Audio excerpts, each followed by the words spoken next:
महापालिकेमध्ये रवींद्र वायकर जर शिवसेनेसोबत गेले, एकनाथ शिंदेसोबत गेले, तर महापालिकेच्या राजकारणात त्यांची ताकद जरूर वाढणार आहे.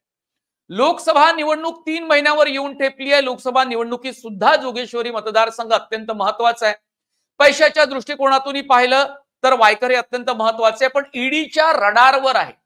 जोगेश्वरी पूर्व येथील भूखंड घोटाळा गाजला आणि या भूखंड घोटाळ्यामध्ये काही दिवसांपूर्वीच वायकरांच्या घरावर धाडी टाकण्यात आल्या. ईडीच्या अधिकाऱ्यांनी ते धाडी टाकले. मातोश्री नावाची अत्यंत महत्वाची इमारत आहे आणि या इमारतीच्या संदर्भात सुद्धा ईडीचे अनेक गंभीर प्रश्न आहेत. त्यामुळे ईडीच्या धाकापोटी रवींद्र वायकर हे एकनाथ शिंदे यांच्या शिवसेनेत गेले का असा सवाल हा संजय राऊत विचारतील. पण आजच्या घडीला संजय राऊत एवढंच म्हणतायत की ईडी सातत्यानं रवींद्र वायकर यांना धमकावत आहे. पण भाजपमध्ये किंवा शिवसेनेच्या शिंदे गटामध्ये सामील होण्यासाठी ईडी धमकावत आहे का असं आज तरी राऊतांनी म्हटलं नाही.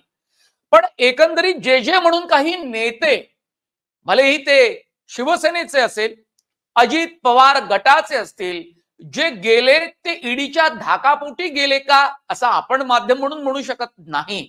पण आरोप प्रत्यारोप करताना सर्वच नेते, उद्धव ठाकरे गटाचे, शरद पवार गटाचे आणि काँग्रेसचे आमदार आणि नेते अशाच प्रकारचा आरोप करतायत.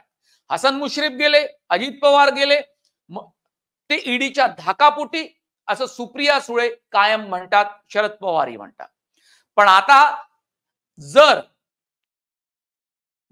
रवींद्र वायकर हे शिवसेनेत खरेच गेले आणि बातमी जर खरी ठरली तर ती ईडीच्या धाकापोटी, ईडीच्या भीतीपोटी ते शिवसेनेत गेले आणि म्हणून त्यांना या सगळ्या चौकशांच्या ससेमिऱ्यापासून, चौकशीपासून त्यांना आता अभय मिळाल्याचं आपल्यालाही लक्षात येऊ शकेल.